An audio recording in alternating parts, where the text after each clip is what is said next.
Israel and the UAE if they don't have the US on their side. I mean, even the Israeli air defense systems are going to be quite compromised if they don't have active American support.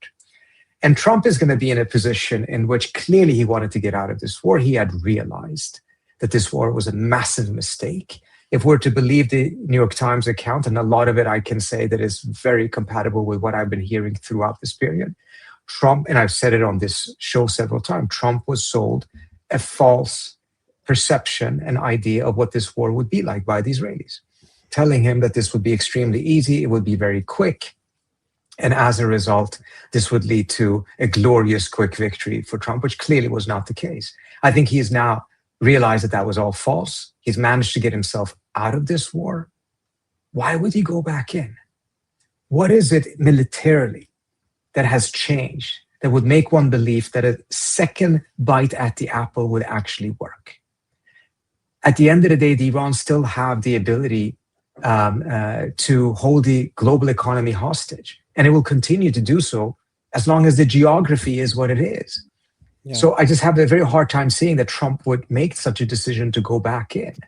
And as a result, the ceasefire ultimately may be successful from an American standpoint because it gets the US out of this war.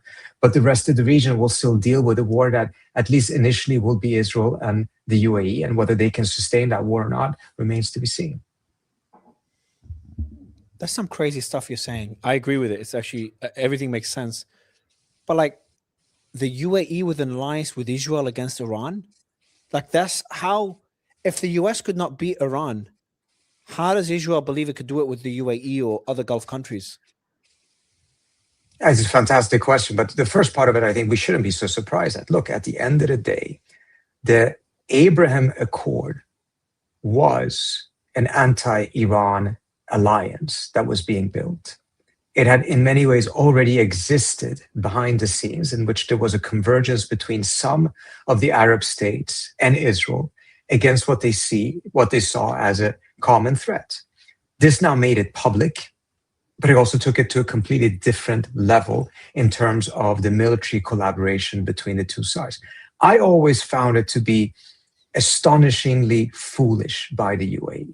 That's not to say that the UAE doesn't have legitimate grievances against Iran or vice versa, but it's because of the fact that the UAE's problems with Iran are far more resolvable than Iran's and Israel's problems with each other. And by essentially going into this arrangement, the UAE attached itself to Israel's problem with Iran, while at the same time being physically much closer to Iran than what Israel is. That's why it doesn't make sense. Such a dangerous position to take for any Gulf country, to be with a giant that is Iran, to cause Iran is the country you should be at peace at, and Israel is the one you shouldn't worry about. If you want to have clashes with Israel like Turkey, it doesn't matter. Israel's not going to invade you. It's too small to be able to have a ground operation on your territory. So Israel is not the concern. Iran is the concern. So turning Iran into an enemy, striking their refinery when Trump is reaching a peace deal. We're assuming this is true. I posted that. Exactly. I find that hard to believe, but why would it?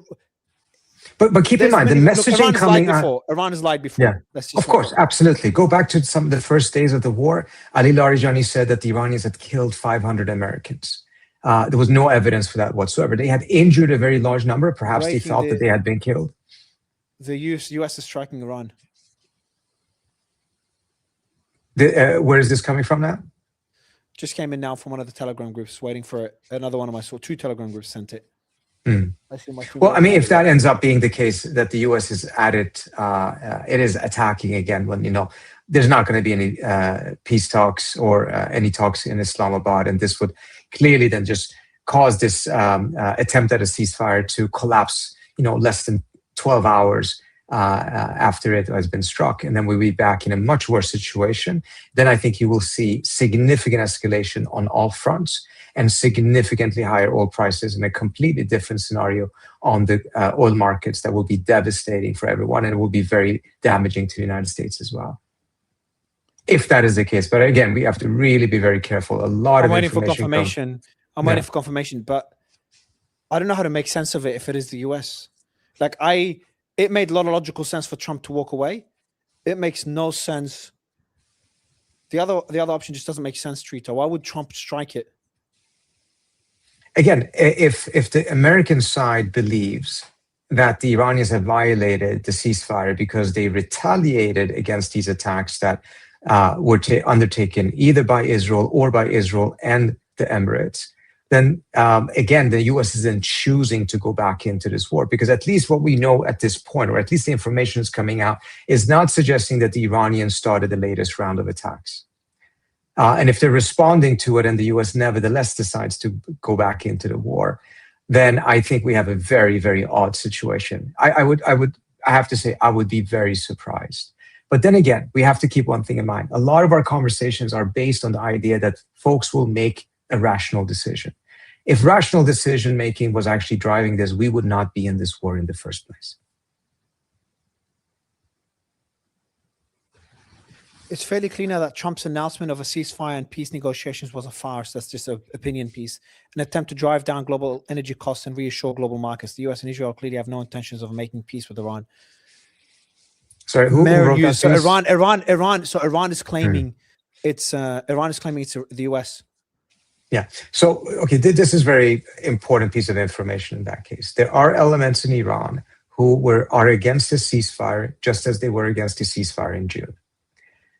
This ceasefire has split the decision makers in Iran. I don't know if it's 50-50, but there are elements who believe it shouldn't have been agreed upon, despite the fact that it appears to have been agreed upon on Iran's terms. But there's a fear that it is causing a loss of momentum for the Iranians, and that the United States is not going to honor it anyways. And as a result, it will shift some of the momentum away from Iran, and that the Iranians should have just called Trump's bluff, stuck to their position, and essentially forced not a ceasefire, but a full end to the war from the outset, instead of a ceasefire followed by negotiations. So if you're in that camp, I would take any news coming out of Mer perhaps with a grain of salt, because they may have a self-interest in portraying this as an American attack, even if it wasn't. What can you tell us about Mer? Do you know much about them? Who are they affiliated to? And are you seeing indications of a power struggle? Because I said that when Iran was striking the Gulf, I'm like, there must be a power struggle within Iran, a collapse in the leadership or something. And that could be factions within Iran that are striking the Gulf nations. And the excuse of the UAE is just a way to kind of justify these attacks, because they also struck Kuwait and Saudi. How does that make sense? How do you justify that? So let me say, I don't think there was a significant power struggle, at least when it comes to striking the GCC states. It was clearly pre-planned from their end that if there was an attack, they would escalate horizontally very quickly. There has, of course, also been a lot of evidence coming out that many of these GCC countries have allowed the United States to use their airspace and territory for attacks against Iran. So, for instance, Kuwait, France 24, made an investigation and showed that at least on 2 occasions, Kuwait allowed HIMARS to be shot at Iran from Kuwaiti territory. Now, an important distinction here is, did this start right away, or did this start after the Iranians already had attacked the GCC? And at that point, the GCC states will say, well, if we're already being attacked, we should allow for some attacks from our territory as well. We don't know the answer. At least I don't know the answer to that. Also, another unknown is to what extent were some of these operations undertaken by the United States within their territory, but without the government's awareness. There's also a possibility of that scenario. But either way, it has led to a scenario on the Iranian side in which they have really lost their confidence in many of these GCC states, just as much as the GCC, of course, has lost much of their confidence in Iran. And that has lowered the resistance towards striking many of these different countries. And again, I think ultimately, in the long run, this is going to create a lot of problems between Iran and the GCC. It's going to take a lot to overcome some of these challenges. But the fact that Iran struck in the beginning against those bases, Iran had said that for a very long time. If there's an attack on Iran, they will go after the bases. The question is more, why was there also attacks against non-bases, hotels and other things? Now, it turned out later on, the US, who had moved a lot of its troops to certain hotels in Bahrain and in Kuwait, and the Iranians, their intelligence had identified that, and they started attacking those hotels. What about the international airports? What about the hotel in the UAE?